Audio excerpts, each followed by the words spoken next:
আরে মামা তোমার ভাই কি আর বিচার? কইস না রে বাইক না, সকালে একটা মেয়ের প্রপোজ করছিলাম, আলহামদুলিল্লাহ এখন সন্ধ্যার সময় বিচার। Oh my god. আমার লেগে দোয়া করিল সবাই, Oh my god.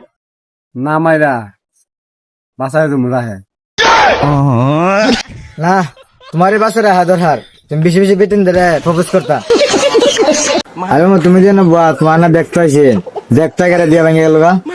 কইস না রে বাইক না, এবার দেখতে আয়াসাই রে, আমার হাত দেখছে, পাও দেখছে, চোখ দেখছে, দাঁত দেখছে, তো আমি কইতাছি সবুজ দেখলা, আমার চুক্তিটা দেখতে দাও। এই কথা কোয়ার পরে এবার বিয়া ভেঙে গেছে গা। আরে মামা তুমি যেন বুয়া তোমার না দেখতে হয়েছে, দেখতে গেলে দিয়া ভেঙে গেল গা। কইস না রে বাইক না, এবার দেখতে আয়াসাই রে, আমার হাত দেখছে, পাও দেখছে, চোখ দেখছে, দাঁত দেখছে, তো আমি কইতাছি সবুজ দেখলা, আমার চুক্তিটা দেখতে দাও। এই কথা কোয়ার পরে এবার বিয়া ভেঙে গেছে গা।